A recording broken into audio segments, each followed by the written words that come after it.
Hi guys, வணக்கம். நான் உங்கள் நவீன். ஸோ இன்னைக்கு நவீன் மூவி ரிவ்யூஸில் பார்க்க போகிற மூவி ராயன். ஸோ ராயன் நம்ம டியோட நெக்ஸ்ட் டைரக்ஷனில் வந்திருக்கிற படம் தான் ராயன். ஸோ இந்த படம் எப்படி இருந்துச்சுன்னா எனக்கு வந்து ஒரு வாட்சபிளாக ஒரு டீசென்ட் மூவியாக இருந்துச்சுங்க ராயன். ஸோ வந்து ராயனில் வந்து என்னென்னா ஸ்டாரி வந்து எப்படின்னா, தனுஷ் ஃபேமிலி இருக்காங்க. ஸோ சந்தீப், காளிதாஸ், அப்புறம் துஷாரா, 2 தம்பி ஒரு தங்கச்சி. ஸோ வந்து சந்தீப் வந்து ஒரு பிரச்சனையை ஒரு கட்டம் கொண்டு வந்துருவாரு. ஸோ அதுக்கப்புறம் வந்து இவங்களாம் அவங்கள ப்ரொடெக்ட் பண்ணியிருக்காங்க என்னென்ன பண்ணுறாங்கன்னு சொல்லி தான் இந்த படத்தோட கதை.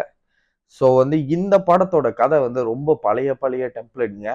அப்போ உள்ள ஒரு ஸ்டோரி தான். ஸோ வந்து தனுஷோட 50வது படம் ஸ்டோரியில் ஏதாவது ஒரு செம்மையான ஒரு விஷயம் இருக்கும் அப்படி உள்ள நினச்சி நான் போனேன். ஸோ இந்த படத்தோட ஸ்க்ரீன் பிளேக்கு வருவோம். ஸோ ஸ்க்ரீன் பிளே வந்து எப்படி இருந்துச்சுன்னா, ஃபர்ஸ்ட் ஆஃப் வந்து அந்த கதையை அப்படியே பில்ட் பண்ணி யாரோட கேரக்டர்ஸ் இதெல்லாம் காமிச்சிட்டு அதுக்கப்புறம் இன்டர்மிஷன் வந்து செம்மையாக முடிச்சிருப்பாங்க. ஸோ செகண்ட் ஹாஃப்ல தாங்க படத்தில் நிறைய ஃபால்ஸ் இருக்கு. ஸோ வந்து குறைகள் இருக்கு செகண்ட் ஹாஃப்ல.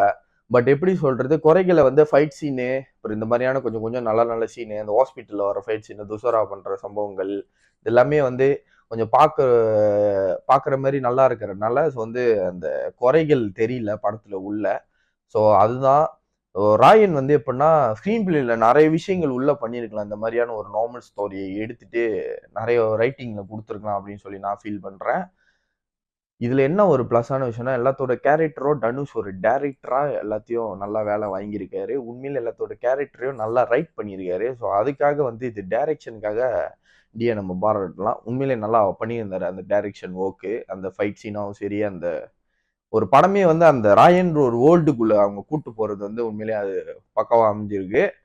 மற்றபடி படத்துல குறைகளும் இருக்கு. ஸோ வந்து ரஹ்மானோட பிஜிஎம் வந்து இந்த படத்துல பிளஸ். உண்மையிலே சாங்ஸ் வந்து விஜுவலோட பார்க்குறப்போ நல்லா இருக்கு.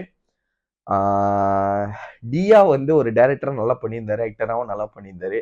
ஆனா ஸ்டோரி அண்ட் ஸ்க்ரீன் பிளேல வந்து அவர் ஒரு 50வது படம் கொடுக்குறப்போ நிறைய விஷயங்கள் அவர் பண்ணியிருக்கலாமோ அப்படின்னு சொல்லி நான் ஃபீல் பண்ணேன். மேபி வந்து உங்களுக்கு எல்லாத்துக்கும் ஓகே குட் மூவியா இருக்கலாம். எனக்கு வந்து டீசெண்டா இருந்துச்சு.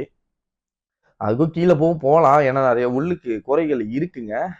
லேக் இஷ்யூவும் இருக்கு. ஸோ எனக்கு வந்து ஒரு வாட்சபிளா இருந்துச்சு படம். ஸோ இந்த மூவிக்கு நான் கொடுக்குற ரேட்டிங், ஸோ இந்த மூவியை தாங்க எனக்கு தெரிஞ்சு கம்மியாக கூட எனக்கு ரேட்டிங் வரும் அந்த மூவிக்கு. ஆனால் வந்து என்ன ஒரு விஷயம்னா, டியோட டைரக்ஷன், அந்த கேரக்டரு, அந்த டெக்னிக்கல், அந்த குரூ, அந்த படத்தோட அந்த ஒரு ஒரு வைப்னு ஒன்று இருக்கும்ல, அது வந்து கரெக்டாக அமைஞ்சிருக்கிறனால இந்த படம் எனக்கு டீசென்ட் ஆயிடுச்சு. ஆனால் நிறைய குறைகள் இருக்கு செகண்ட் ஹாஃப்ல. ஸோ வந்து அது வந்து இந்த ட்விஸ்ட்டு, இந்த லாஸ்ட் மினிட்ல வர சாங்ஸ்ல எல்லாரும் ஆடுறது, ஸோ வந்து அதெல்லாமே வந்து அவாய்ட் பண்ணியிருக்கலாமோ அப்படின்னு சொல்லி நான் ஃபீல் பண்ணேன். அவ்வளோதான்.